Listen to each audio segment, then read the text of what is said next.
유인촌 장관, 폐가 수준 청와대 관리에 내년 417억. 김재상 문화연대 사무처장. 문화체육관광부가 지난 8월 말 7조 1214억 원을 편성한 2025년 문체부 예산안을 발표했다. 이는 전년 대비 1669억 원, 2.4%가 증가한 규모다. 문체부는 7조 원을 돌파한 예산이라는 점을 강조하며 이는 글로벌 문화 강국 도약의 의지가 반영된 결과물이라고 밝혔다. 그러나 최근 5년 동안의 문체부 예산 추이를 살펴보면 윤석열 정부 출범 이전인 2022년보다 못한 수준이라는 것을 확인할 수 있다. 문화예산의 규모가 문화의 사회적 중요도와 필요도에 의해 책정된다는 원리에 착안할 때 윤석열 정부 출범 직후 문화의 중요성은 하락했다는 것을 알 수 있다.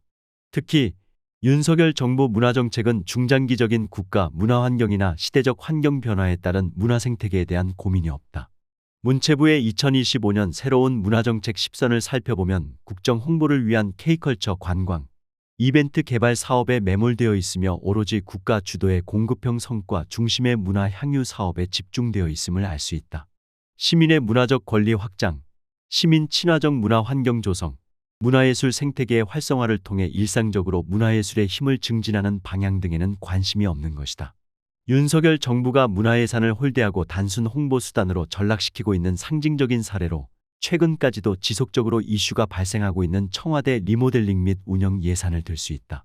2023 회계연도 결산 분석 보고서에 따르면 청와대 개방에 따른 관리 운영 예산을 해마다 늘렸지만 2023년 관람객 수는 2022년 대비 절반 이상 줄었다는 분석이 나왔다.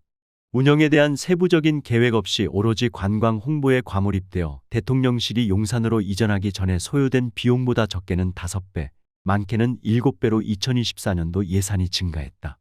2020에서 2022년 청와대 시설관리 및 개선 사업에 든 비용이 연간 70억 원을 넘지 않았으나 2024년에는 약 300억 원이 책정된 것이다. 그에 더해 2025년도 예산은 더 증액되어 약 417억 원이 책정됐다. 문제는 증액된 예산만큼 상식적인 관리 운영이 이뤄져야 함에도 폐가 수준 관리라는 오명만 늘고 있다. 이처럼 윤석열 정부의 문화예산은 최소한의 일관성과 지속성조차 확보하지 못한 상태로 성과만을 중시하는 방향으로의 무계획적인 예산만 늘리고 있다. 그리고 이마저도 제대로 운영하지 못해 무책임한 모습까지 보인다. 윤석열 정부와 문화예술계 블랙리스트 주범인 유인촌 문체부 장관이 자리를 유지하는 동안 문화예산은 정부의 관심 사업을 이행하기 위한 도구이면서 정치적 이권을 위한 공급형 사업 중심으로 수립될 가능성이 농후하다. 그 때문에 지난 11월 4일 국회에서 진행한 윤석열 정부 2025 문화체육관광 예산 토론회에서 문화연대는 문화예산 정상화를 위한 5가지 과제를 아래와 같이 제시했다. 첫 번째, 국가 문화정책의 균형감 회복과 문화예산 정책의 정상화 시급.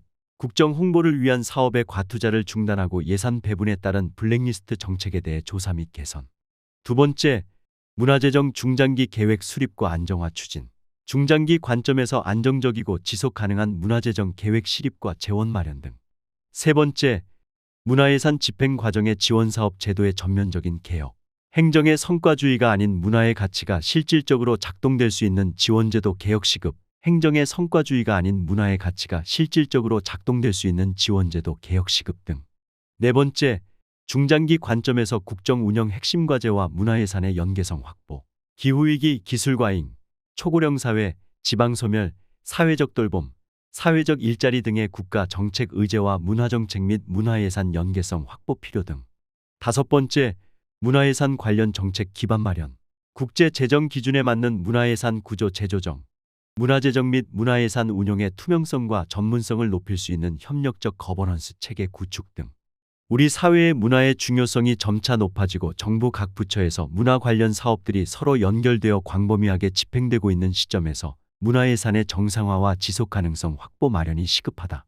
또한 예산이 책정된 정책 역시 단지 돈, 지원, 성과를 넘어 투명성과 타당성을 바탕으로 민주적인 방식으로 수립하고 실행할 수 있는 체계를 구축해야 한다.